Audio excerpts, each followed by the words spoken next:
Hola a todos, muy buenas tardes. Acá estamos reunidos en este podcast número 3.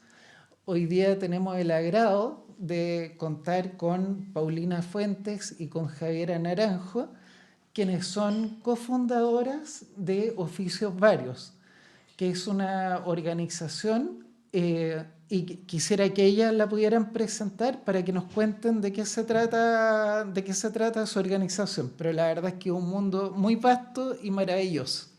Le deseo la palabra. Mm. Hola Hernán, muchas gracias. Eh, bueno, hola a todos. Nuestra organización, la que compartimos también con otras personas que son miembros, trata sobre la investigación y difusión sobre los oficios, entendidos estos como los saberes y las prácticas que se traspasan de generación en generación en una familia o en una comunidad, o bien alguien que quiera aprenderlo y se dirige hacia un maestro para que se lo enseñe. Eh, Ahí podemos ir en la conversación indagando un poquito más como en la especificidad de eso que amplio que estamos explicando y bueno, a través de diferentes soportes que son escritos, audiovisual, no sé, diferentes formas de presentar la información. Vamos compartiendo las historias y también la técnica y a los cultores que hacen estos oficios a través de nuestro sitio web, que ahí vamos como alojando toda la información de las investigaciones que vamos haciendo. Perfecto. Cuéntame, antes de que entremos de lleno en el tema, ¿cómo se conocieron? ¿Cómo se le ocurrió, en primer lugar, formar esta organización? ¿Cómo nace este proyecto común de ustedes dos?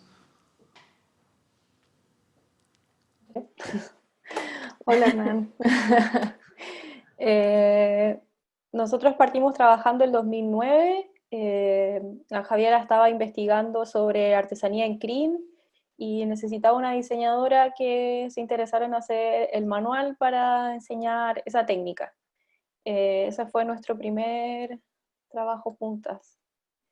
Y después de ese proyecto hicimos otro más, que era sobre telar patagón, y después ya sentimos que nos quedó chico esta fórmula como de que ella investigara, yo diseñara el libro, como que necesitábamos juntar más gente que estuviera interesada en temas similares y además necesitábamos también explorar otros formatos, como decía Javiera, tenemos microdocumentales, fanzines, libros, artículos escritos, reportajes fotográficos, y ahí se nos ocurrió armar una organización que investigara estas distintas prácticas y ahí así nació Oficios Varios. Perfecto.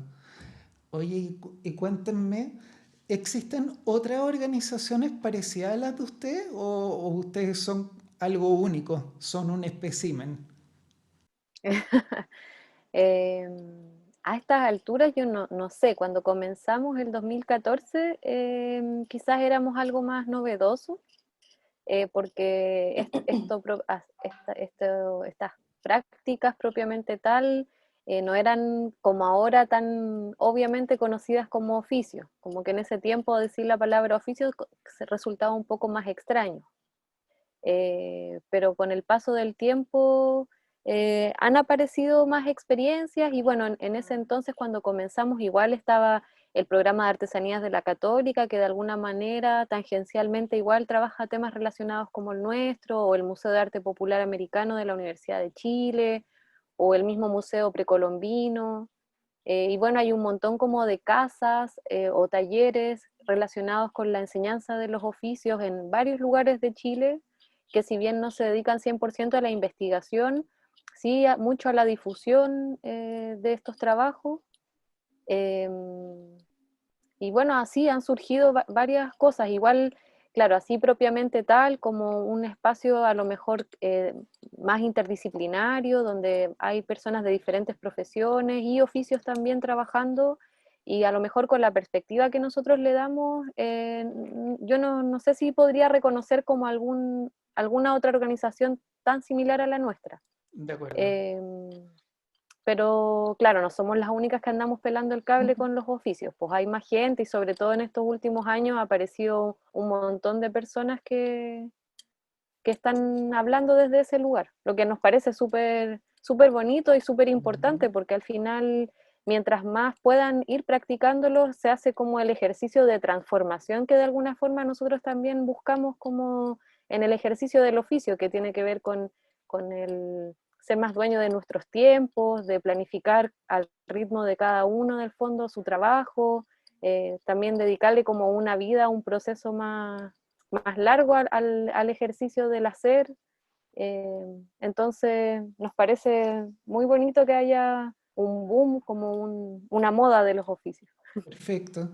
Ahora me gustaría que me contaran, por favor, respecto de cuál es esa visión que ustedes tienen respecto de los oficios, porque normalmente, no sé, si tú le preguntas a cualquier persona, entendería el oficio como una artesanía probablemente, pero yo sé que ustedes tienen una visión que es bastante más global, más amplia, y me gustaría que nos explicaran cómo conciben ustedes el oficio como tal.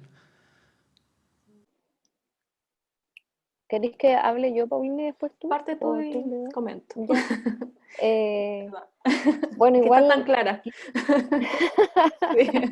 pare- eh, esta pregunta igual a mí me llega porque en el fondo llevo una investigación hace tiempo trabajándola producto de un magíster que me puse a estudiar hace algunos años y en una tesis que aún no termino sobre el concepto de artesanía, arte popular o oficios. Entonces, eh, de alguna manera hay como una búsqueda ahí de cuál es la mejor manera de nombrar estos saberes y estas prácticas que a ratos a nosotras hemos tenido como una conversación larga en estos años de que lo de artesanía nos parece que queda un poco chico porque la artesanía llama como a un modo de producción. Está mirado desde una lógica del hacer serialmente un objeto. Entonces, por ejemplo, yo hago una producción artesanal de cacharros de greda, o hago una producción artesanal de zapatos, o hago una producción artesanal de miel. Eh, pero eso no se está refiriendo al traspaso del conocimiento que hay en esa producción artesanal. Ujú. Entonces, es un poco una diferencia con lo que sería una producción semi-industrial o industrial. Y en el fondo la idea de la artesanía es como una idea que también viene desde otras tierras quizás a nutrir, porque tampoco la vamos a denostar la idea de la artesanía, pero nosotras sentíamos que no lograba abarcar como todo este mundo que para nosotros tenían estos saberes, estas prácticas, estos objetos que tratábamos de investigar, estudiar. Entonces, como que nos quedaba un poco corto y después tratamos como de relacionarnos con la idea del arte popular, que estuvimos un tiempo igual dentro de nuestras descripciones, hablábamos de arte popular y nos pareció también que la idea de arte como que se quedaba un poco chica, no sé si chica, pero como que la idea del arte viene como de una época específica en Europa y como que viene a hablar como de un proceso de cómo se fue significando de alguna manera ciertas prácticas específicas, objetos específicos y también como de darle un valor desde lo económico también al arte. Y todo ¿Ya? esto como del genio único que hace este arte, entonces se vuelve como una personificación como de la persona y el objeto pasa a ser algo que se puede museografiar y entonces se vende y pasa a ser como un objeto de transacción, que también no es lo que nosotras andábamos buscando y también la idea de arte popular se refiere a una época de lo popular que tiene que ver con una faceta como de la historia de América, del mundo también, de lo nacional popular y de cómo se van construyendo los estados nacionales como con la imagen de estos objetos que dan cierta identidad.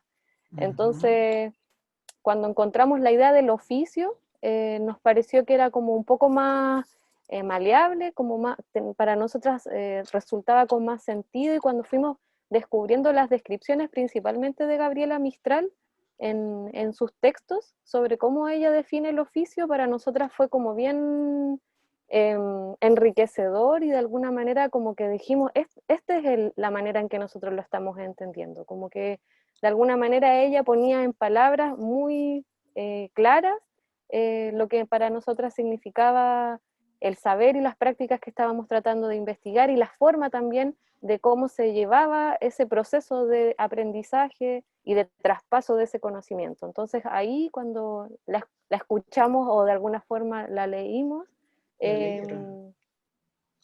sentimos que ese era como nuestra palabra y también relacionado como con el mundo de los oficios de principios del siglo XX, como en Chile, todo el proceso de las sociedades de resistencia de oficios, que también era un lugar como de encuentro de saberes que nos parecía muy enriquecedor y de alguna manera ahí como que nos casamos con la idea de los oficios. Perfecto.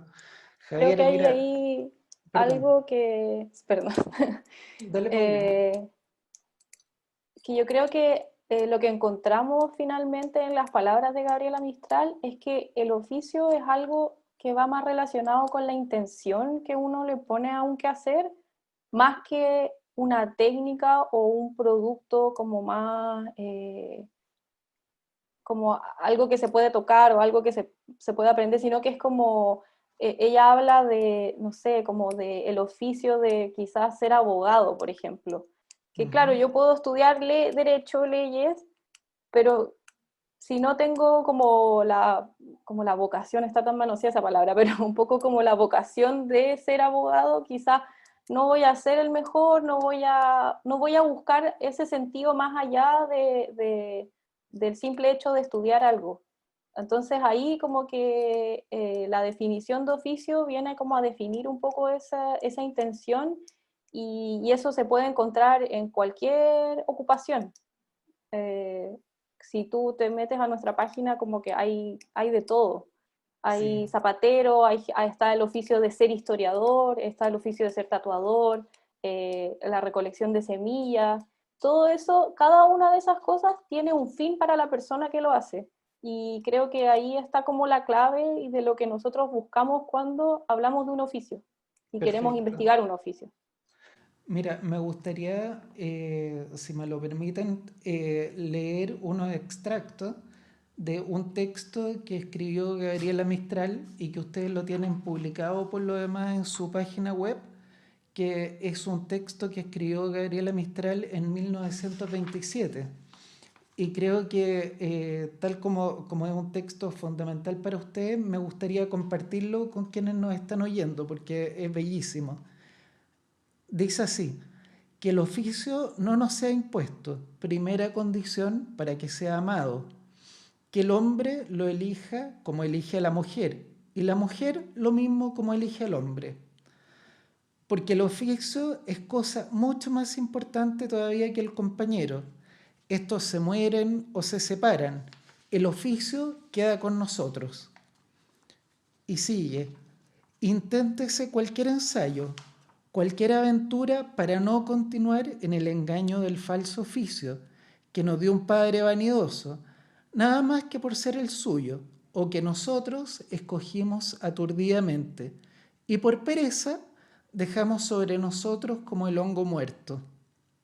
Son tan raros el hombre y la mujer domiciliados en oficio legítimo que llega a parecernos suceso toparnos con ellos. A mí se me hace una fiesta verdadera mi encuentro, lo mismo con el herrero que con el médico genuino. No puede creerse en una naturaleza tan estúpida que solo logra hacer 10 artesanos en una comunidad de obreros. Aquí, como en todas las cosas, es la vanidad quien anda torciendo realidades y volviéndonos la vida necia o infecunda. El texto es bastante más vasto y es mucho más rico, pero creo que recoge como la esencia de lo que estábamos conversando y que tú estabas mencionando, Paulina. Acá, en el fondo, Gabriela hace el link entre el herrero y el médico y a ambos los mete bajo la categoría del oficio. Y pide eso, que en el fondo uno esté actuando sobre un oficio legítimo y parece ser que es como una fuente de libertad, de belleza y de realización también. Sí, Sí, y, sí. y Dale. sí, dale. O sea, decir que claro, es como esa un poco la idea de cómo uno se enfrenta como a lo que decide hacer de su vida y cómo se entrega por completo al ejercicio de eso. Y, y en el fondo ella, no sé si es este mismo texto o en otro, pero invita a que si es que uno no está conforme, siempre hay tiempo para salir a buscar un nuevo oficio, como que por favor, y ella dice, por favor no te quedes en oficio que no te satisface porque al final le haces más daño a tu comunidad quedándote en un lugar que haces mal, cuando podrías estar en búsqueda de algo que sí te satisface a ti y a la vez va como que va a nutrir a todo tu colectivo en el fondo, como también entender Perfecto. esa idea del oficio como algo que es un aporte a las personas con las que tú vives Claro, y y la todo, importancia como de encontrarlo. exactamente. No, y todos conocemos a esas personas que independiente de que sean profesionales, que sean obreros, que sean artesanos, cualquier cosa, en la medida que tú practicas algo que no es lo tuyo, eso te va generando mucho un grado de frustración muy importante. Y eso se transmite de manera muy negativa a la comunidad, en definitiva. Oye, quisiera que nos cuenten en qué proyectos son los que han trabajado hasta la fecha y en cuáles están explorando hoy día. ¿Cuál ha sido el movimiento desde los inicios? Paulina, tú algo nos contabas en el fondo de las investigaciones que hicieron sobre el CRIN, sobre el telar Patagón. ¿Cómo ha seguido evolucionando las líneas de investigación? Tenemos otro libro, otro manual que es sobre alfarería de Pomaire, ese es el último. Eh, en carpeta tenemos muchos más, pero esos son los tres que hemos hecho.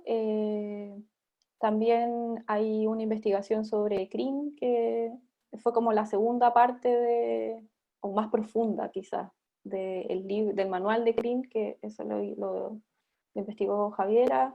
Eh, Tenemos investigaciones de otros colaboradores sobre distintas técnicas como, no sé, el tinte natural de lana, por ejemplo. Ahora estamos, hemos tenido varias ediciones de una jornada de oficios, que nosotros la llamamos así, que es como entregarles distintas herramientas a personas que realizan algún oficio, como herramientas que les van a ayudar a desarrollar mejor su quehacer.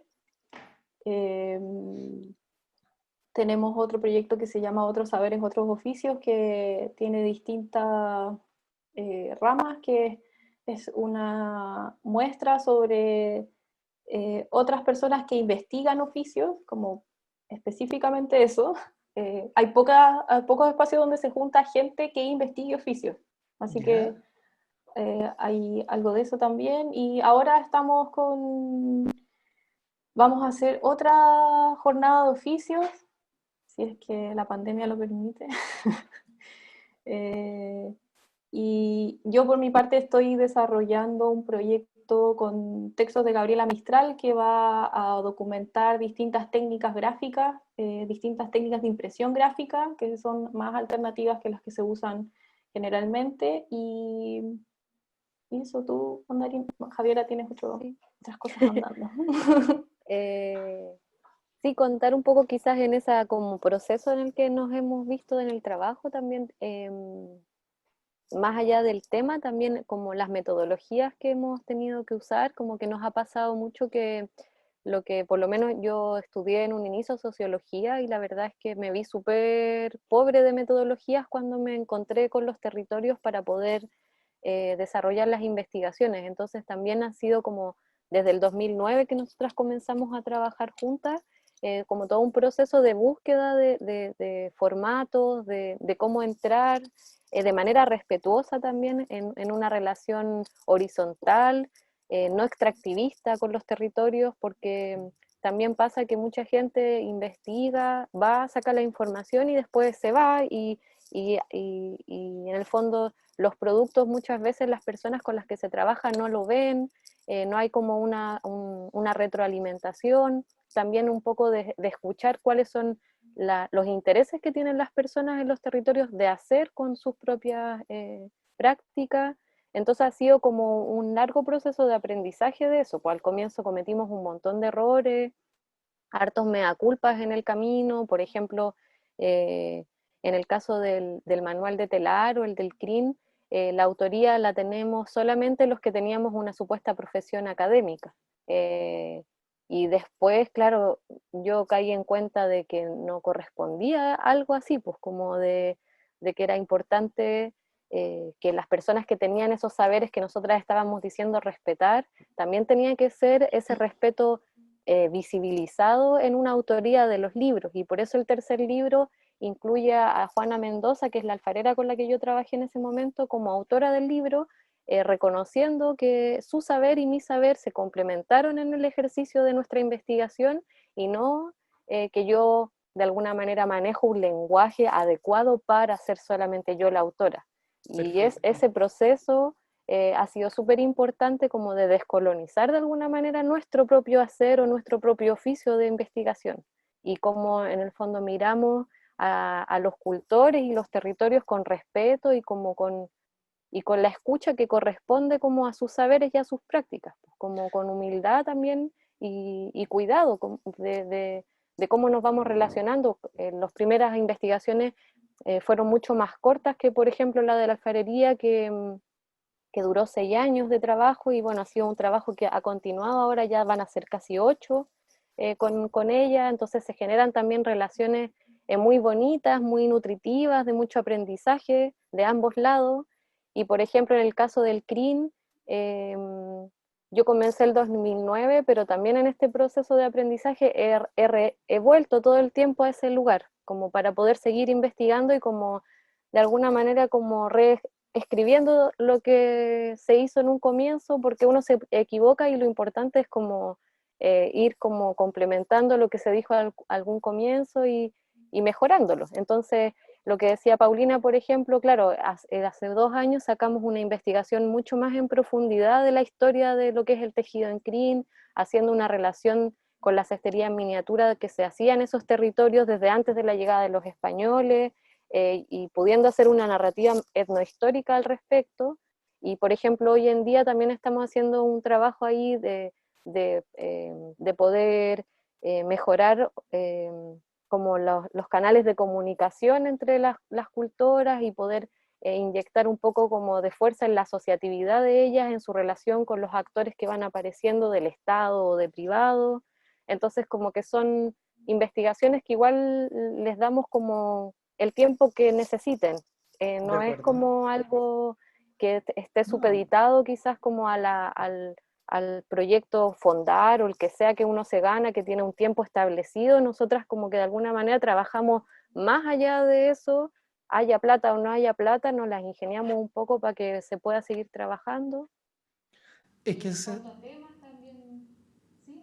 no, perdona, es que de verdad ese era un punto que yo quería destacar en usted, ¿eh? Porque tú hablas de un error en el fondo, pero la verdad es que, a ver, ustedes son como punta de lanza en este momento, me refiero, están haciendo muchas cosas por primera vez, y en ese sentido es como natural también que hayan errores o que ustedes sean, lo bonito es que son capaces de darse cuenta de qué cosas se pueden ir mejorando como parte del proceso. Parte de eso es lo que tú decías de los créditos, por ejemplo. Pero aprovechemos ahora, pues. ¿A quién hay que darle crédito, por ejemplo, en el libro de Telar Patagón? ¿O a qué personas fueron las que quedaron fuera en esos primeros ejercicios?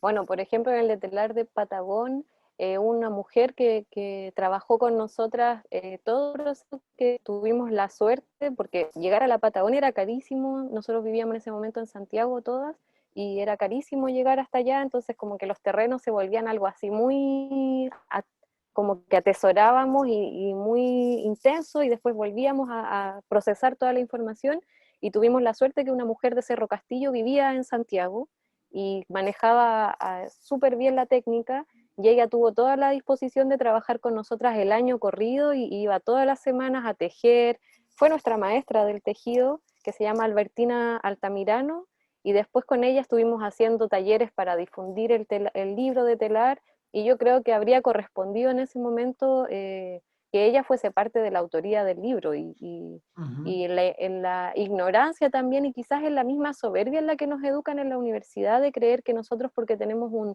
título profesional tenemos como una jerarquía que en realidad es una ficción, eh, poder despabilar de alguna manera de eso es súper importante porque en este momento, claro, uno hace el mea culpa, pero qué importante habría sido para ella haber sido reconocida como correspondía, como fue a lo mejor el proceso que sí vivimos con Juana en la alfarería, que ha sido muy, muy bonito. Hemos viajado a Argentina, a México con ella, mostrando el trabajo que hicimos. Para ella ha sido muy importante ver cómo valoran su trabajo en otros lugares, también cómo intercambiar conocimientos con personas que hacen alfarería en esas otras partes.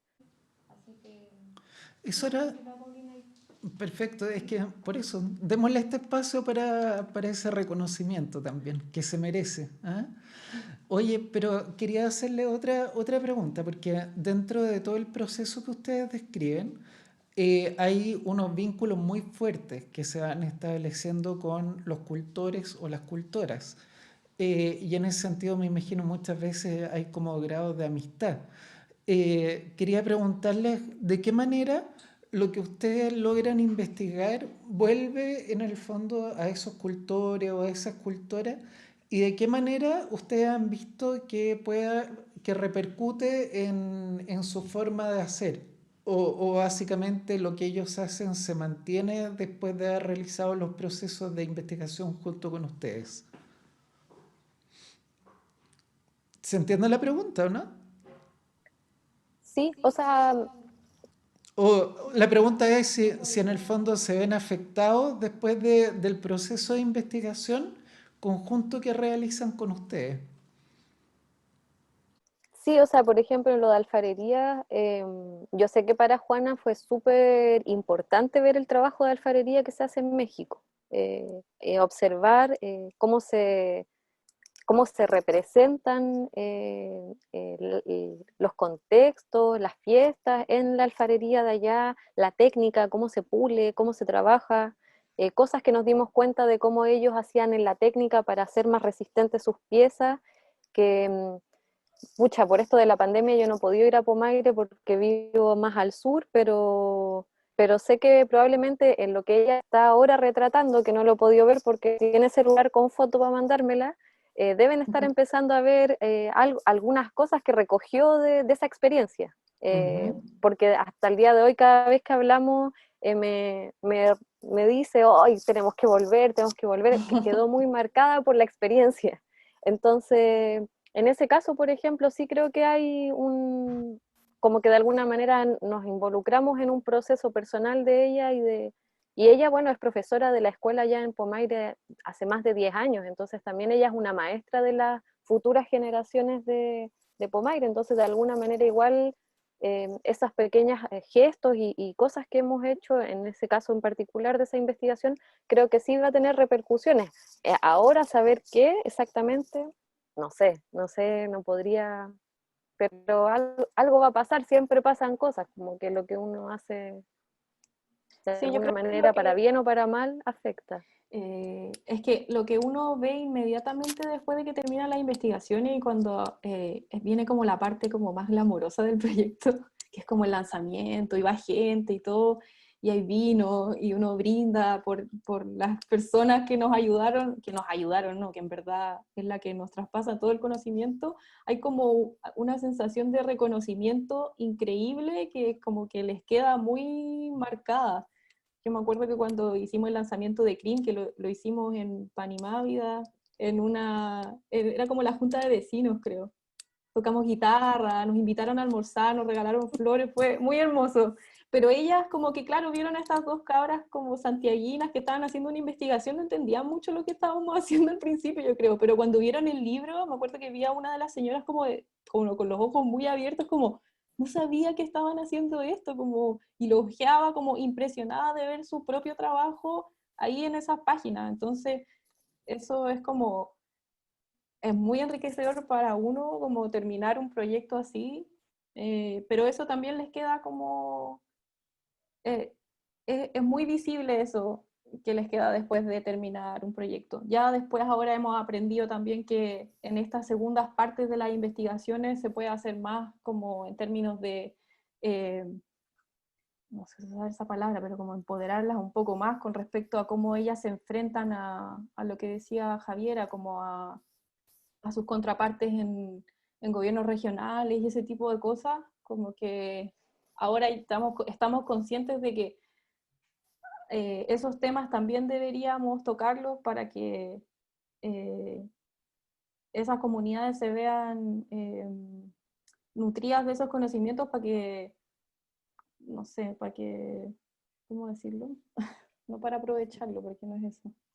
No, pero Pero para que tengan más herramientas, para en que, definitiva. sí, para Porque, tener más herramientas que son como herramientas más burocráticas quizás, claro, pero es que al final sí, son... que a Igual veces en hacen una diferencia en algún minuto, no sé.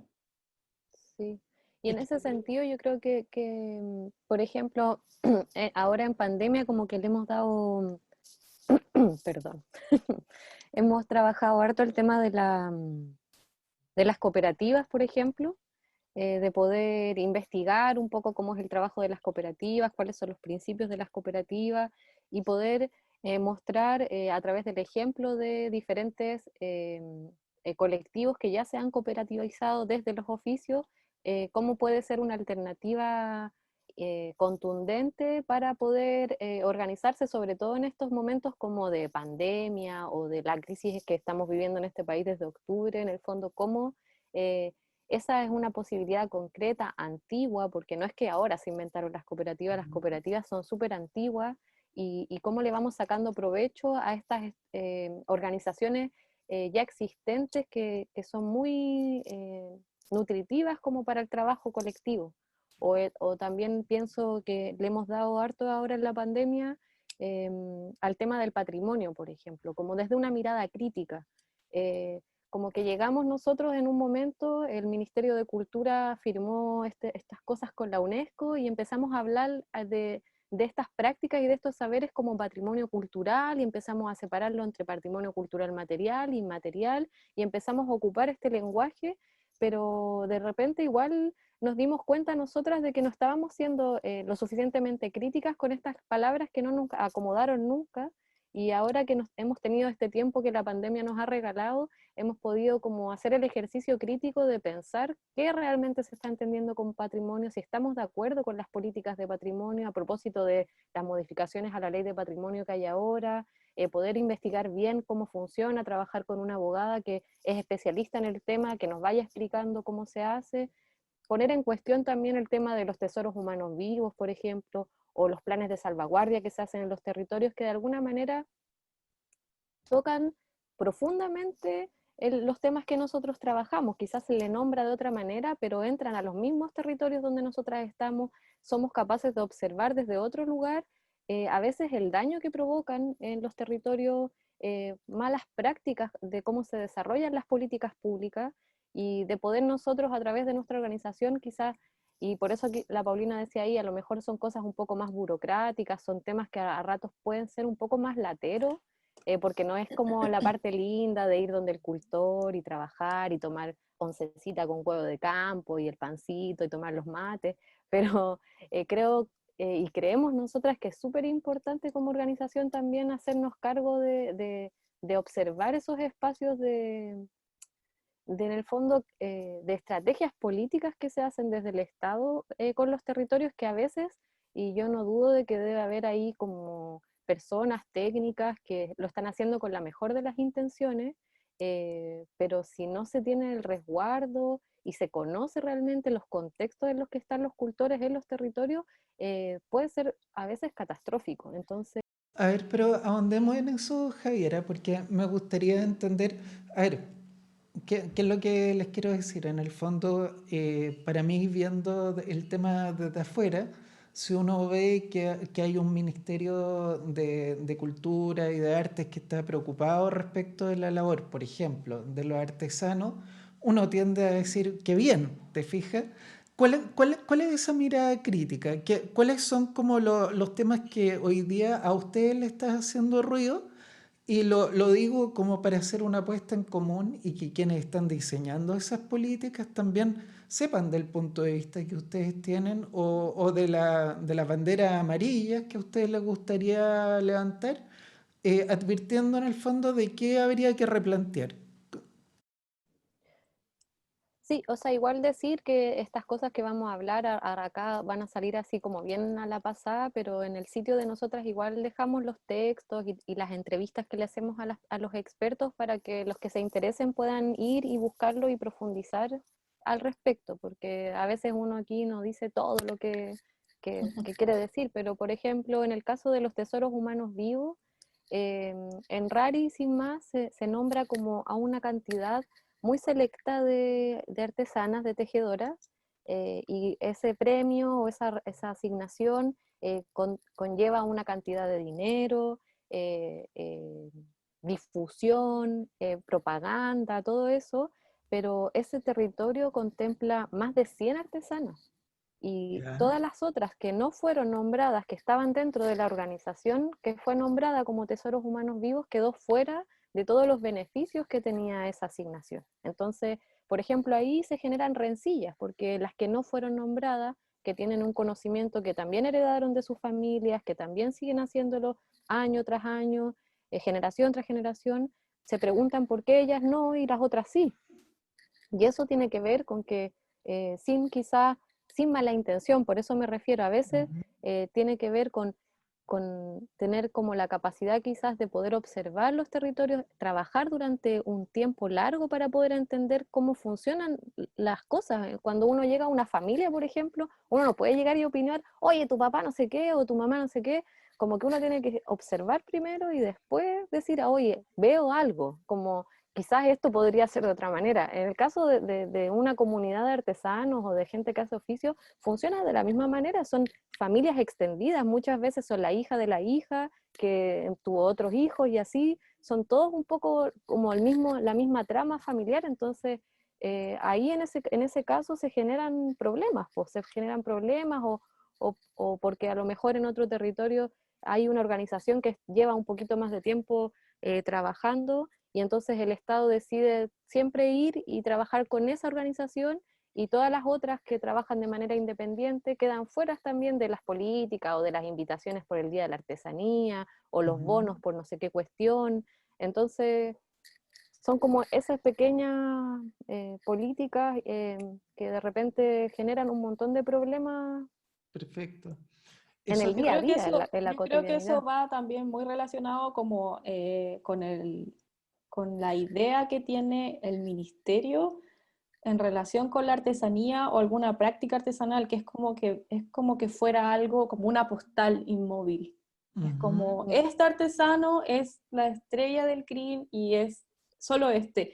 Cuando no, y no toman en cuenta que es algo que se va desarrollando por años, generación tras generación, que crece, se achica, que se va adaptando al territorio, se va adaptando a las materialidades, a las circunstancias de la vida de las personas que practican, porque al final son personas las que hacen estas cosas. Y es como si no lo consideraran, es como si fueran unas piezas de museo que se tienen que quedar estáticas para siempre. O si no, no son ¿Sabes qué? consideradas dentro de las políticas públicas. Y eso es una falla gigante dentro de la institucionalidad de la cultura. Ese tema que tú tocas, Paulina, me parece fundamental, ¿ah? Yo lo veo como arquitecto también, a nivel de Consejo Nacional de Monumentos Nacionales, porque en el fondo es como que uno quisiera tomar una fotografía de algo que te gusta, algo que representa un periodo histórico, pero desconoces que hay una vida y hay un tiempo que sigue pasando en definitiva y que va alterando las prácticas, las formas de hacer. Y en definitiva, todo lo que uno valora, claro, puede haber efectivamente el objeto, como tú mencionabas como ejemplo, el objeto de Rari en el fondo, entre comillas, tradicional, pero uno no puede negar como la capacidad que tienen las comunidades, los cultores en el fondo, de querer investigar, de proponer modelos, ideas nuevas en el fondo y que se vayan desarrollando. Ustedes mismas me contaban la semana pasada del problema, por ejemplo, que había con la provisión de materiales en Rari. Si quieren, ahondemos un poco en eso, que puede servir como ejemplo en el fondo para apalancar esta idea de que las cosas se transforman y no son estáticas. Como la historia de cómo se ha transformado de alguna forma el material con el que se trabaja, Exactamente, esa parte. sí. Bueno, ya históricamente se partió trabajando con fibras vegetales que están en los cerros, que es boqui, copihue, enredaderas, eh, que, se, que esa cestería pequeña, pero claro, no lo miniatura que conocemos ahora, pero después con el paso del tiempo se trabajó con la raíz del sauce chileno que se llama así, que es endémico de acá. Después cuando llegan los españoles traen el álamo y también empieza a trabajar con la raíz del álamo. eh, y después, producto de los fertilizantes que hay en los campos, se empieza a deteriorar la raíz por el agua que viene contaminada de los fertilizantes y se corta muy fácil, entonces ya no servía para trabajar. Y las historias cuentan que parece que una señora, mientras barría con su escoba, sacó parte de las ramitas que traía la escoba y esa le sirvió. Y ahí, no sé cómo, pero lograron descubrir que ese era un vegetal que venía de México, de un lugar que se llama Tampico, que es Ixtle, que viene del ágave, y desde entonces hay solamente un caballero que trae eso a Chile para hacer escobillones y esas cosas, que está en San Miguel, y entonces ellas siempre le compraban a esa persona. Y este caballero hace unos años se enfermó y hubo como algunas complicaciones para lograr encontrar esa materia prima, entonces ellas se tuvieron que organizar para poder hacer un pedido a México y todo lo que significa en el fondo como el cambiar esa materialidad. Entonces nosotros nos preguntábamos cómo todavía quizás no hemos podido pensar de traer a lo mejor o esa misma planta para acá para poder hacer o experimentar con nuevas materias primas que puedan servir, porque si uno ve la historia, como que el tejido en crin ha tenido la flexibilidad de cambiar su materialidad para poder seguir haciendo su trabajo y ellas se acomodan de alguna manera a nuevos materiales. Entonces yo me imagino que si se les presenta otro que pueda ser más fácil de conseguir, quizás ellas lo tomarían, pero es importante quizás en estos ejercicios que se hacen como de, de cómo mezclar el diseño con las artesanías y cómo mezclar, no sé, el trabajo de los agrónomos, no sé, como estos diálogos que se hacen muchas veces, Ujú. sería súper interesante poder investigar otras materialidades que a lo mejor existen ya en materias primas que existen acá en estos territorios que no signifiquen todo este traspaso como de kilómetros para poder llegar y que bueno, ahora quizás en la pandemia igual queda más en evidencia porque es más difícil traer algo desde allá Correcto. y se vuelve una necesidad Claro, y lo que pasa por otra parte es que uno tiende a pensar, y quizás esto es más específico para los artesanos que para otro tipo de oficios, pero uno tiende a pensar que el artesano y la artesanía está tremendamente relacionado a un lugar en particular. O sea, me refiero, si tú piensas artesanía en crin, para la artesanía en crin necesitas los caballos. Si estás pensando en cestería en la zona de Valdivia, bueno, necesitas el pilpilboqui. Si piensas en alfarería en Pomaire, necesitas la arcilla. Entonces, pareciera ser que hay como una relación muy directa entre los cultores, el producto que tú estás realizando y el lugar específico. Y en ese sentido, también como que me da la impresión de que los artesanos son personas que conocen muy bien también el ecosistema en el cual están viviendo. Y en ese sentido también son como las personas más interesadas en poder preservarlo o modificarlo en función de su quehacer, en definitiva. Quisiera que comentaran un poco al respecto. Quizás estoy con una visión muy equivocada, pero me gustaría saber cuál es la visión que ustedes han tenido en terreno al respecto. Yo creo que se dan los dos escenarios, como que por un lado, es de suma importancia poder preservar los territorios y los ecosistemas que hay en cada lugar, porque no como para que la práctica quede igual a como se hacía, no sé, hace 300 años, por ejemplo, sino que es como, va un poco más allá, va porque los ecosistemas se están deteriorando.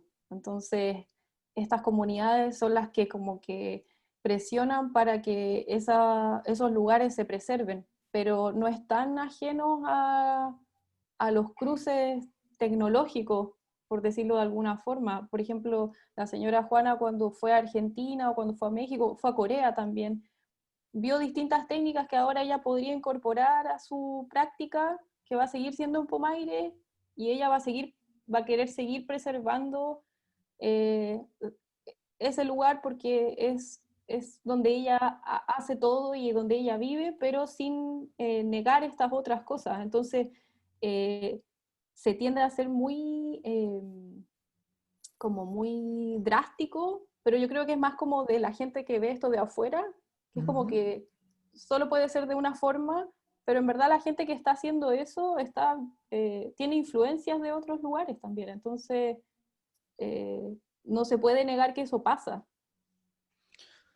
Sí, es que yo creo que ahí hay como esta idea de lo puro o de lo Sí, como lo que como que sí, con lo inmaculado, que es, sí, yo creo que es como no existe, no, no, no, para ¿Ya? todo se nada, mezcla, todo es una relación sí, constante entre diferentes saberes, porque al final lo que uno busca, y quizás como dejándolo así como muy al descubierto, como que nosotros estamos tratando de investigar saberes y prácticas antiguas que vienen a resolver necesidades humanas desde siempre. Entonces, cuando uno está tratando de resolver una necesidad, si encuentra algo para poder resolverla mejor, lo va a tomar. Eso es en cualquier oficio, como desde el médico, el arquitecto, una alfarera. Entonces, si yo puedo conseguir algún tipo de tecnología, alguna cosa que yo veo desde que lo puedo ver en la tele, puedo conversarlo con algún colega de mi mismo gremio, lo voy a tomar. Entonces, yo creo que es súper importante entender que siempre hay mezclas, que siempre estamos adquiriendo conocimientos de un otro y que eso es lo entretenido de la cultura está siempre en transformación, siempre se está modificando y estas ideas de que las cosas son rígidas y estáticas es una idea, es una ficción de quienes quieren como a poseer de alguna manera las cosas y es imposible. Siempre las cosas van avanzando, siempre, porque así es la naturaleza también, pues y quizás ahí como un poco a tu pregunta, yo creo, y también con las mujeres con las que trabajamos en nuestra organización, no sé, una antropóloga de Argentina, fotógrafa, conversamos sobre que al final los cultores son parte de la biodiversidad de los territorios que habitan, no son alguien aislado de la naturaleza, los humanos no llegamos como unos extraterrestres a vivir a este planeta, somos parte del planeta y entonces hay un diálogo cuando la gente está viviendo en sus territorios, hay un diálogo con sus territorios, o sea, no van al bosque y cortan todo el bosque los recolectores de hongos o los recolectores de las materias primas de sus cesterías, saben cuánto sacar, cómo sacar, para que después sigan creciendo para el próximo año y tienen una relación de diálogo con esa naturaleza. Ese lugar los provee y también ese lugar se ve beneficiado con esa pequeña recolección que a lo mejor limpia, hace que se respire en ese espacio. Entonces, nosotros creemos que hay que entenderlo como un todo, como que uno no puede entender la cultura aislada de la naturaleza también, quizás esa es como una visión súper occidental y la naturaleza, o sea, son parte de lo mismo y los cultores en sus territorios están en una relación directa, o sea, los pescadores, la gente que hace alfarería, la gente que trabaja la madera, eh, quizás cuando la gente está más metida en la ciudad en el mundo más urbano, como que cuesta entender estas cosas hacia a primera, pues, pero la vida pasa mucho más, o sea, pasan muchas cosas fuera de Santiago y fuera de las capitales, pues. Claro. Acá en Hay la muchos ciudad, Ya. oficios. acá en la ciudad los materiales como que se compran, que es algo que hablamos la semana pasada, que yo Sí. decía como independiente de que uno compre algo, uno igual debería saber de dónde viene, como por qué es así, como esas cosas uno se las debería preguntar siempre. Y claro, pues si yo puedo ir a la librería y comprar un paquete de agreda que viene en una bolsa plástica, claro, pues probablemente yo pienso que así viene siempre y no, si leemos nuestro manual, nos vamos a citar acá. Pero Claro. cuenta la historia de que antes iban a buscar la greda al cerro, después ese cerro lo privatizaron, tuvieron que empezar a comprar la greda, como que hay historia en los materiales también. Pues. Si uno ve las herramientas de la señora Juana, son cosas que se inventó ella. Tiene hasta una tapa de lápiz Bic que usa para pulir algunas cosas. Es Hace que es muy 300 útil. años los lápiz Bic no existían. Ahora ella Claro lo que sí. usa y Ujú. funciona perfecto. Entonces, como que son soluciones, como que al final, claro, uno se le olvida que la artesanía es una solución tecnológica para un problema y los problemas son infinitos y los materiales también. Entonces, siempre va a salir algo de ahí. Claro. Mira, también la semana pasada, y relacionando la idea, hablábamos respecto del telar Patagón. Y ustedes me hablaban de las particularidades que tiene en relación a los tiempos que tú tienes para poder fabricar un telar. Me gustaría que retomemos como esa beta de conversación para hablar respecto de las particularidades del telar Patagón en este caso. Yo digo yo. Es que es algo que sale en nuestro libro, que el telar Patagón es mucho más simple que los tejidos a telar que hay más hacia el norte digo, como Temuco, Ujú. pero más hacia el norte que Aysén y todo eso, porque había que tejer más rápido porque hace frío, entonces las cosas tienen que estar mucho más rápido. Urgente. Es más Claro, urgente, claro. y Entonces, también, bueno, dale. hay algo también que es como que tú, no sé si eso está en el libro o me lo dijiste tú, que es como también eran periodos de guerra. eh, no sé si Sí, eso sale en el sí libro. sale, ¿Sí? sí. Claro, pues y eso también como que te da otro tiempo. Po. Hay que tenerlo listo para la batalla. Sí, no, y también hay como mucha de la población que llegó a vivir a la Patagonia son población mapuche que va escapando de la pacificación de la Araucanía, que es como un genocidio de un pueblo. Entonces, también, bueno, en el apuro de la urgencia de que hace mucho más frío en ese territorio y que había que vestir al caballo, había que vestirse uno, había que vestir la cama, había que vestir la casa, también hay una persecución, entonces ya no puedo ponerle a mi tejido que me estoy poniendo encima los símbolos o el lenguaje con el que yo me comunicaba con mi comunidad, porque esto es símbolo de que me pueden matar, entonces ya no tengo Ujú. que invisibilizar de una manera esa cultura y ahí hay una pérdida de información muy rica y muy valiosa, producto de una persecución que, bueno, la podemos como reconocer hasta el día de hoy en territorio mapuche, que también ese despojo territorial no permite el tiempo también para poder hacer ese tipo de tejidos, porque hacer un tejido con ñimín, que es el Ujú. dibujo o la iconografía, eh, significa más tiempo, significa tener un lugar donde poder disponer un telar para poder hacer el tejido, que de pronto si uno está escapando y teniendo que encontrar un lugar donde asentarse, resulta casi imposible, hay que hacerlo más rápido nomás. Perfecto. Oye, y ah, recobremos un poco ese sentido, a ver, porque me gustaría que hablemos respecto del tiempo también. Me da la idea que siempre la práctica del oficio, el ejercicio del oficio, requiere de un tiempo que es distinto al tiempo como del quehacer habitual que todos tenemos. Normalmente estamos todos sobreexigidos con el tiempo, con plazos de entrega. Me da la impresión que algo muy valioso que tiene la práctica de los oficios es que justamente te entrega un tiempo que es distinto y es un tiempo como muy tuyo, muy personal o de compartir con otro respecto de algo que te convoca en definitiva. Pero pareciera haber que hay un tiempo que es distinto, como que te devuelve a un tiempo menos mecánico, a un tiempo que corre más de acuerdo con la misma naturaleza. ¿Tienen ustedes esa misma percepción o no?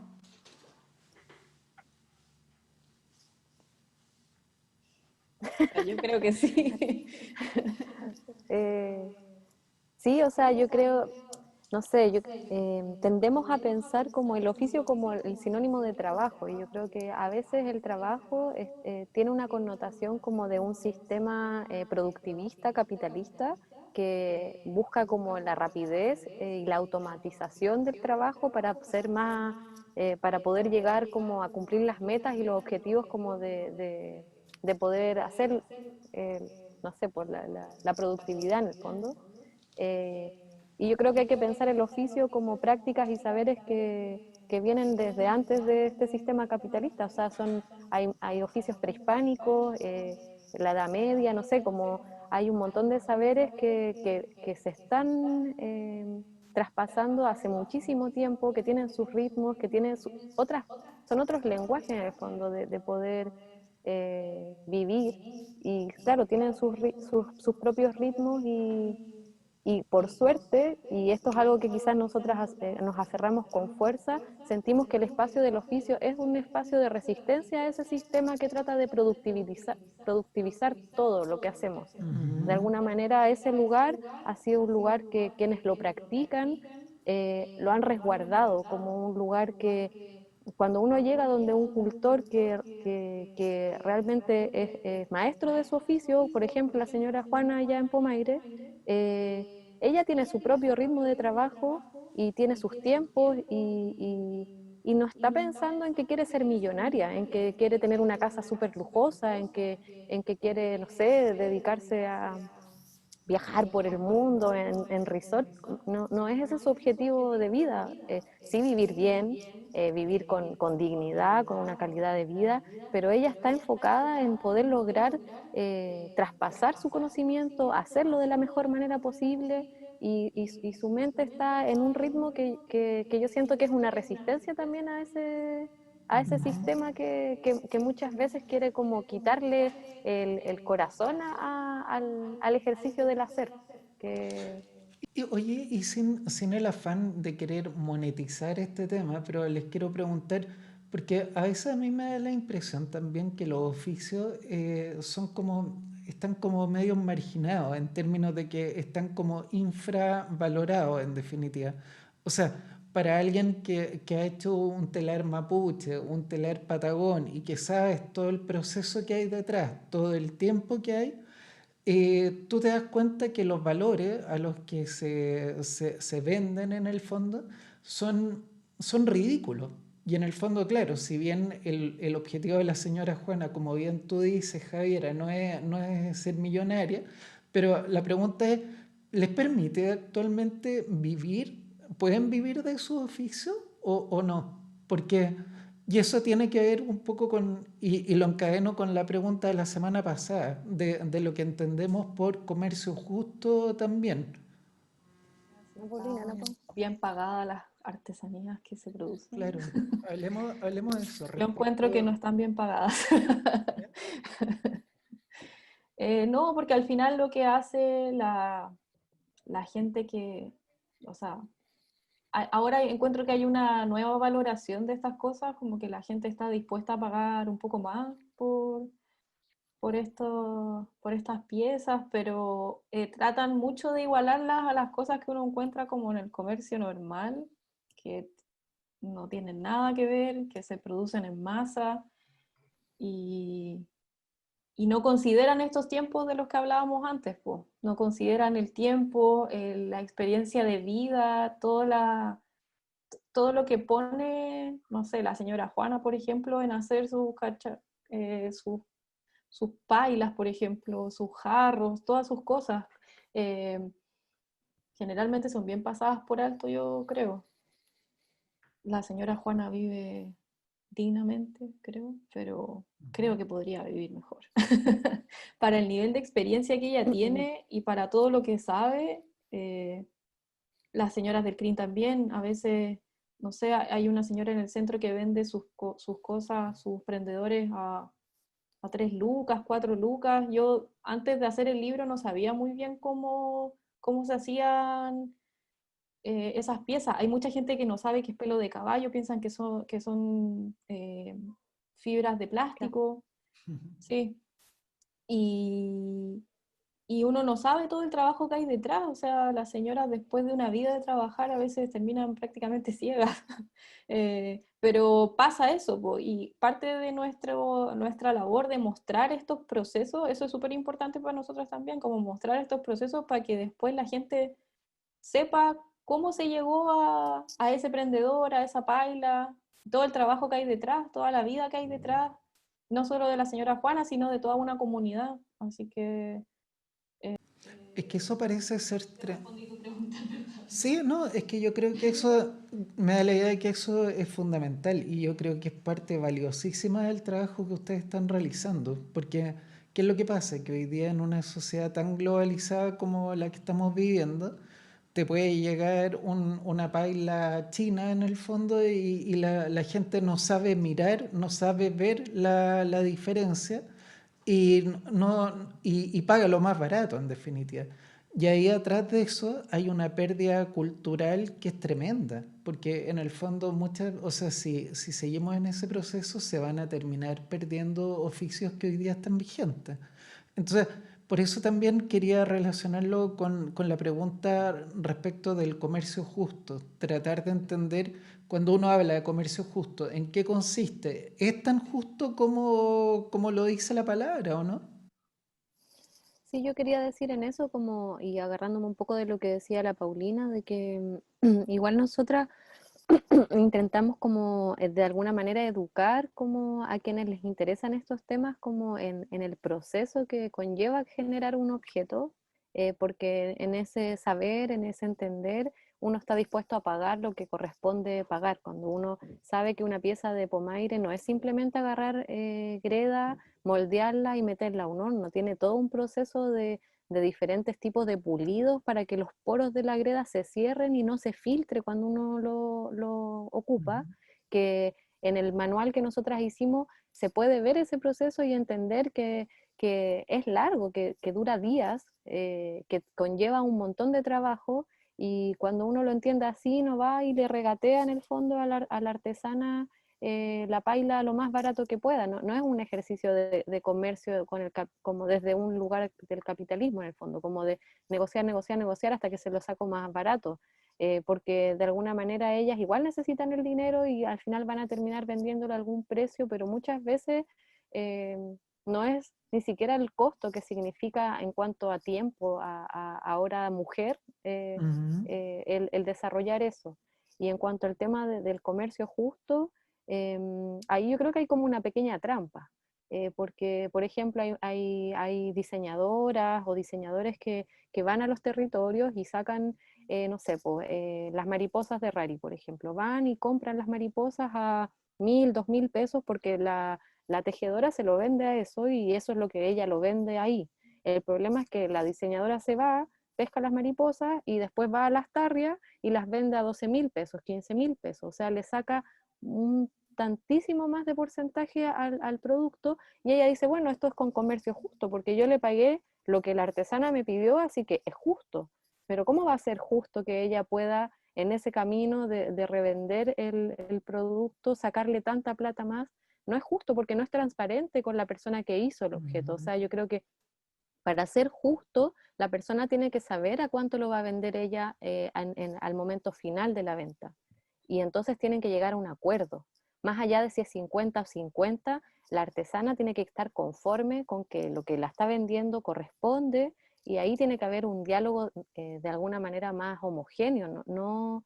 no esa jerarquía de lo que del que hace la transacción, en el fondo, el que hace el movimiento, se lleva casi siempre la mayor cantidad de plata. Pues entonces, al final, el comercio justo, si bien hay muchas empresas y negocios que se jactan de tener estas etiquetas de comercio justo, yo igual lo pondría en varios casos en duda, porque también los mismos cultores no tienen el mismo entendimiento del dinero y de los tiempos. O sea, muchas artesanas, muchas tejedoras no saben cuánto cuesta una hora de trabajo, no tienen cuantificado lo que es una hora de trabajo en los rangos de este mundo en el que vivimos. Ujú. Entonces, es muy subjetivo el tema del comercio justo. Y ahí en ese sentido yo creo que es súper importante, como lo que decía la Paulina, con respecto a entender que un objeto que se hace a mano y que tiene una historia, tiene un valor que va más allá del dinero, tiene un valor de todo lo que pasa entre el cambio de la materialidad para que se convierta en el objeto que es. Y ahí yo creo que es súper importante entender que hay una transmutación como desde que hay una materia prima que está en un bosque o en un yacimiento, no sé, de greda, hasta llegar a lo que, a lo que es. Es casi como un ejercicio de alquimia ese. Po, sí, yo creo que ¿Sí? es, y el no quitarle valor a lo que la mano de esa persona, con la historia que tiene, con la tradición que se le ha de alguna manera como inculcado, hace que ese objeto tenga un valor que traspasa mucho más que eso. Y quizás ahí, como a las personas que nos escuchen, hay una entrevista muy bonita que le hicimos a una socióloga boliviana que se llama Silvia Rivera Cusicanqui, donde ella transmite un poco como todo lo que significan los objetos y la importancia del hacer, es que está súper bonito como ella lo relata, para que a los que les interesa este tema puedan ir a buscarlo al sitio. Perfecto. Creo que ahí Y, también hay como un trabajo que le corresponde, es como el deber de cualquier persona que trabaje con un cultor, ya sea un diseñador o un escritor, sociólogo, historiador, lo que sea, que es darse el tiempo de entender ese proceso para, porque o sea, si uno teniendo las mejor de las intenciones, si uno llega a entender todo ese proceso y todo ese conocimiento, después uno no puede ir tan fácilmente a ofrecerle 2 lucas a la señora por sus piezas de crin, como que uno no, No uno tendría cara. no tendría cara, sí. Y yo creo que es súper importante también, por ejemplo, la otra vez estaba escuchando también una entrevista de la diseñadora de Sisa, ella hace ropa y trabaja con tejedoras aymara y lleva muchos años trabajando con ellas, se fue a vivir mucho tiempo con ellas, como 6 años, para estudiar los tejidos y todo. Y ella aprendió todo esto que estas mujeres les enseñaron y ella además les enseñó todo el proceso que ella hacía después cuando la señora le decían que vendiera sus piezas también y ella le explicaba todo el proceso, cuánto costaba trasladar las piezas a Santiago si es que se venían de Santiago, quizás convenía más hacerlas por encargo, cuánto costaba arrendar una tienda, cuánto salía a comercializar después todo eso. Entonces las tejedoras después empezaron a aprender todos esos procesos y al final ella decía que al final las tejedoras podían como tomar decisiones con esa información, perfecto. de a cuánto se vendía, de quizás quiero abrir yo una tienda, a Ujú, ellas querían abrir una tienda ujú. allá, había una tejedora que incluso la había contratado a ella para que le diseñara una línea de ropa con sus tejidos, como que se dieron vuelta a los papeles. Entonces, toda esa experiencia siempre va a ser enriquecedora para las dos partes. Y todas las personas que trabajen con estos temas deberían tener como deberían hacer como tener que saber todas estas cosas también. Perfecto. Es que eso es algo muy, muy, muy bonito, porque en el fondo yo creo que queda un trabajo muy importante que hacer, que un trabajo educativo, en definitiva. Educativo respecto de quién es, digamos, como la persona que va a comprar algo, cualquier tipo de objeto, en el fondo, saber valorizarlo, saber apreciarlo, saber entenderlo, que es parte de lo que ustedes están haciendo, entenderlo realmente en su proceso, en toda su historia, eh, para realmente poder apreciar y valorizar ese objeto, y en el fondo estar dispuesto a pagar lo que corresponde, lo que es justo, pero justo de verdad, no simplemente como por la transacción. Por otra parte está el trabajo de educar también a las personas que realizan los oficios y abrirle los ojos también respecto de cuáles son los valores con los cuales se están comercializando sus productos, por ejemplo, acá en Santiago, en la grande ciudad, en definitiva.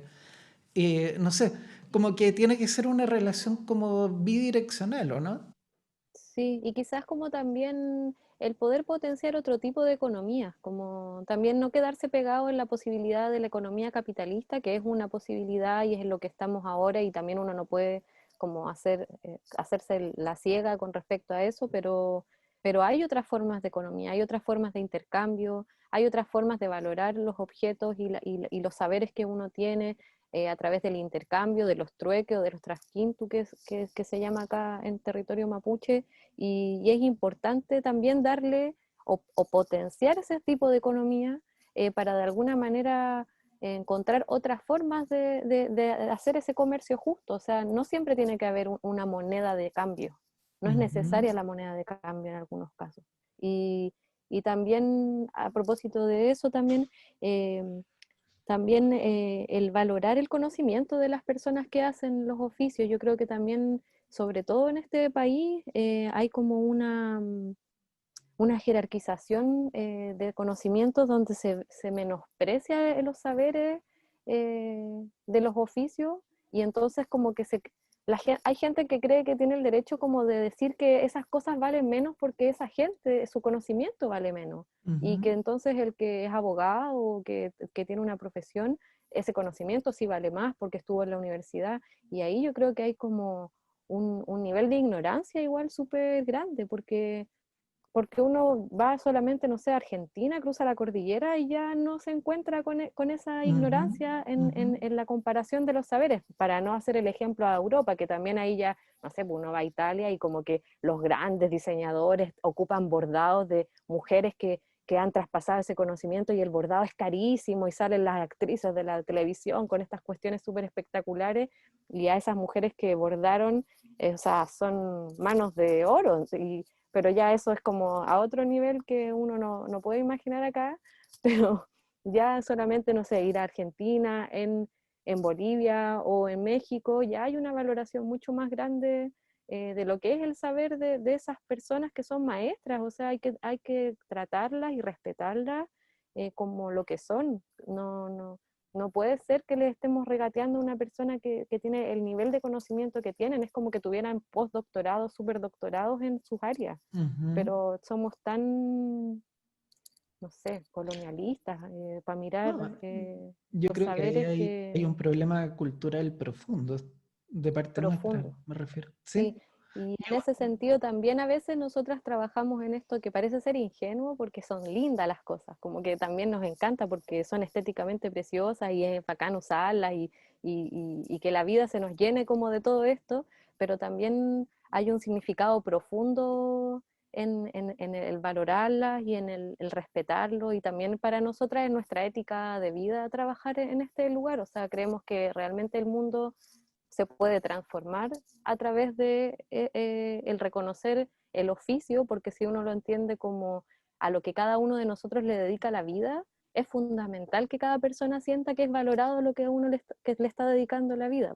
Y cuando el otro te lo valora, la persona con la que uno convive se siente orgulloso y también motivado por lo que yo estoy haciendo. Las Claro. relaciones humanas que tenemos con la naturaleza también son totalmente diferentes. Entonces, aunque parezca naif el trabajar en oficios para algunas personas, para nosotras es profundamente eh, como transformador para la sociedad en la que queremos vivir.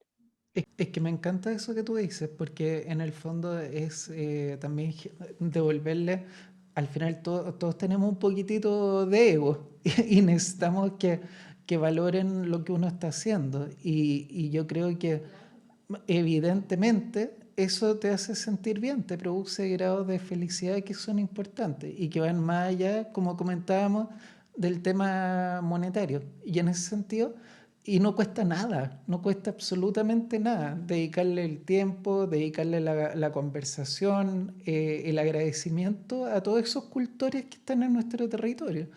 Porque, mira, y quizás para sacarlo como del plano de lo que es como más evidente, de los objetos, quisiera que habláramos, por ejemplo, del microdocumental que ustedes hicieron con los pescadores de Quintay, y en particular con la pescadora de jibia de Quintay. Porque eso es un poco más inmaterial, si tú quieres, ahí no hay un objeto como tan evidente. Pero quisiera que conversáramos de ese caso puntualmente, como para entender esto de los oficios como en el contexto más amplio. ¿Ahí qué parte quieres que indaguemos? Que te contemos un No, poco esa historia, cómo fue ese... yo creo que sería súper interesante porque en el fondo ahí estamos hablando de una historia de pescadores artesanales, de una comunidad de hombres súper cerrada y llega una mujer que es una mujer profesional y se inserta dentro de la comunidad, se gana su lugar. Creo que esa es una historia súper transformadora y que tiene un contenido muy rico. Sí. Bueno, esa investigación surge, yo viví en Quintay durante 3 años, entonces eh, surge después de un proceso como, para mí cuando llegué me impresionaron mucho los pescadores y todo su trabajo, porque es impresionante el mundo de la pesca y como lo aguerridos que son y lo fuertes también, como es un oficio no para cualquiera, pues no todos están hechos para ser pescadores o pescadoras. Y, y bueno, eh, el último año que yo vivía allá, le ofrecimos a Kim que si quería participar de que la pudiéramos grabar y como mostrar de alguna manera la experiencia que ella tenía, porque claro, era la única pescadora que estaba en ese momento trabajando en la caleta.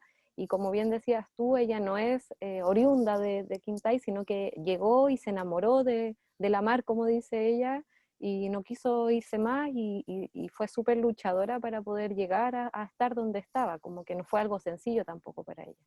Y, y bueno, ese también igual es un proyecto que tenemos ahí medio cortado porque yo me fui de ahí, entonces como que es más difícil trabajar en los territorios cuando uno no está ahí. Cuando no Eh, estás presente. pero claro, pero quizás ahí se da algo que tiene que ver, que nosotras lo hemos visto en otras partes, como de que a lo mejor por esto de que nos inculcan, de que tenemos que entrar a estudiar en la universidad y porque eso es lo único que nos va a salvar de este mundo y de que ahí vamos a poder subsistir. Y entonces muchos entramos a estudiar y después nos hemos encontrado a lo largo del trabajo que hemos hecho en la organización con gente que estudia una carrera, pero después encuentra un oficio y lo deja todo por ese oficio. Y yo creo que aquí el caso de la Kim es un poco parecido, como ella se dedicaba a otra cosa y al final aprendió este oficio y se dedica a este oficio plenamente, o sea, hasta el día de hoy ella sigue trabajando en la pesca y le apasiona profundamente. De hecho, se fue de viaje y fue a conocer pescadores en Colombia y ama su trabajo realmente. Y no sé, ahí si tú, Paulina, querés contar algo. Ahí podremos, por ejemplo, hay un ejemplo claro del intercambio que hay, del intercambio que puede haber en un oficio. Es Ujú. como Kim viendo a estos pescadores en Colombia, puede haber, eh, rescata experiencias que quizás van a cambiar un poco este mundo de hombres, sobre todo ella siendo mujer. Como que eso Sí, bueno, es... Ahí es cuando uno dice como el Ya, oficio está vivo, po. claro que sí.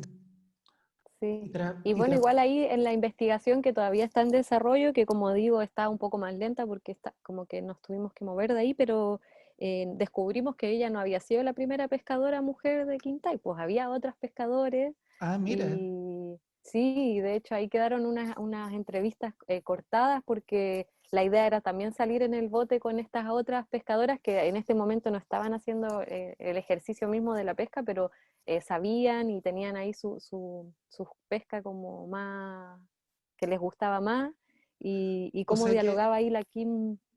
eso de que las mujeres son de mala suerte en alta mar parece que es un mito nomás, ¿o no? Al Un parecer, mito y bastante bueno, conveniente, como un poco ridículo, sí, pero como muy obvio la intención. sí, y bueno, también ahí la Kim tenía ganas de poder ir en búsqueda de otras pescadoras, porque también a propósito de la investigación descubrimos que hay otras pescadoras en diferentes caletas de pescadores acá a lo largo de Chile, con las que nos habría gustado poder ir a conversar y ver también cómo ha sido la experiencia, porque es un oficio que ha sido principalmente de hombres y tiene ahí sus dificultades igual que te valoren, porque al final hay fuerza que uno tiene que tener. O sea, yo me acuerdo cuando salimos porque acompañamos a Kim con su tripulación de su barco a buscar la jibia se pesca de noche, y entonces salimos recién a las 6 de la tarde y nos entramos y volvimos recién a las 6 de la mañana de vuelta, y Y cuando empezaron a pescar la jibia era una locura, porque yo no, en verdad no me lo imaginaba. Son unos monstruos marinos gigantes y ella tiene una fuerza a otro nivel, pues es poderosísima, es una mujer increíble y verla ahí a la par, o sea, no es que ella la ayuden a pescar, ella es otra pescadora más y es espectacular verla trabajar, pues es como esas suertes que uno tiene en esto de que hacemos nosotras. Entonces, bueno, sí, ese proyecto es súper entretenido, yo creo que también muestra estos oficios que a veces son mayoritariamente de hombres y cómo mujeres lo han resignificado, también cómo van saliendo ahí historias de que no son las únicas, de que casi siempre aparece cada cierto tiempo una que le hace sentido y cómo al final los cuerpos eh, no son exactamente lo que nos dicen que son. Al final un cuerpo de mujer puede tener tanta fuerza como un cuerpo de hombre. Tiene que ver con cómo nos han educado para que nuestros cuerpos parezcan más frágiles. Pero el caso de Kim deja en evidencia de que ella tiene la misma fuerza que un hombre y que tiene todas las capacidades para poder ser pescadora, eh, y que eso era una cuestión de este patriarcado y del machismo nomás. Perfecto. Ahí también está el caso inverso de como los hombres que tejen, que es como casi que tienen Claro. que esconderse, y es como los hombres no tienen motricidad fina, y es como, ¿quién inventó eso? Bueno, pero ahí pareciera ser que hay barreras culturales que hoy día se están derribando, ¿eh? Yo creo No, que que hay quizá, y además paso, hay ¿no? cosas que siempre han pasado, como que en Mm. el sur, como tú también me contabas, Mandarina, que como que en el sur, o no sé, también hay, estoy pensando como en otros lugares, como que por ejemplo en Escocia, en las Highlands, los hombres todos tejen, que tienen que Ujú. ser capaces de tejer sus propios calcetines, y eso es de hace cientos de años, como que siempre ha pasado, solo que la gente piensa que Ujú. las mujeres son las que tejen, entonces como Sí. cuando uno empieza como a investigar estas cosas, se da cuenta de que son ideas, ¿no? Derriban Sí, son mitos. como esas Sí, ridiculeces de este régimen heterosexual que sí. nos gobierna, que nos hace creer que las cosas son para hombres y para mujeres y no es así. O sea, en el CRIM, por ejemplo, todos los hombres saben tejer porque las mamás necesitaban ayuda y ahí todos tejían, hombres, mujeres, Ujú. pero claro, no vaya a decir un hombre que sabía tejer, pues como que lo escondían y ahí hay toda una historia como de cómo esconder tu tejido, pero todos los hombres saben tejer en crin, a pesar de que uno diría, bueno, el tejido en crin es de mujeres, No es todos así. saben tejer. O sea, todos saben, claro. Paulina, Javiera, les propongo como para ir cerrando la entrevista que hablemos respecto de la identidad. Porque, ¿qué es lo que pasa? Cuando uno habla de artesanía, uno es súper claro en hablar de la artesanía mapuche, que el telar patagón, que las cerámicas de Pomaire, como que todo ese tipo de artesanía o de oficios específicos están tremendamente vinculados al territorio y en alguna medida lo marcan. ¿Cómo entenderían ustedes en un país como el nuestro, que es tan rico en términos de geografía diversa, en términos de poblaciones que son diversas también? ¿Se puede entender una identidad nacional? ¿Hay identidades territoriales? ¿Cómo trabajarían ustedes el tema de la identidad? ¿Cómo lo conceptualizan para partir, como para entrar en materia? Mm, per- Personalmente creo que que el concepto mismo de identidad a veces funciona más como una camisa de fuerza que como un espacio de libertad. ¿Ya? Entonces, creo, a mí personalmente no me acomoda pensar los oficios como un lugar como de construcción de identidad. Eh, son expresiones culturales que están vivas y por lo tanto están en esa transformación que hablábamos antes, que algunas personas, claro, se identifican con ellas, las hacen propias, eh, pero pienso que la idea de identidad más bien a nutrir como un proyecto nacional, estatal, que tiene un objetivo de dominación de alguna manera, de construir un discurso patriótico que, que en muchos casos instrumentaliza estos objetos y estos oficios para su beneficio. Entonces uno puede ver cómo como por ejemplo en el caso del tejido del telar mapuche, eh, ve a políticos vistiendo telar, ponchos, mantas Ujú. de mapuche, lo regalan En a reuniones los de Estado, políticos que vienen, claro, a Ujú. las reuniones de Estado, presidentes. cuando viene el rey, o las mismas joyas, la orfebrería mapuche, y entonces se ocupa para construir una identidad que pareciera ser que es de un pueblo que ya no estuviese vivo, o como que es un registro histórico. eh, y entonces ahí se comete como el error de, de- de quitarle como el valor presente, actual y vivo que tienen esas culturas, pues. Entonces, por una parte, que lo conversábamos la semana pasada, como por una parte se ocupa estos objetos, estas imágenes, para poder construir esa identidad, pero por otro lado se está matando, se está criminalizando, se está generando un montón de violencia en esos territorios de las personas que realizan esos oficios y esas prácticas culturales y esos saberes. Entonces, eh, creo que es tramposa la idea de la identidad, y por lo mismo Ujú. eh, pienso que, que,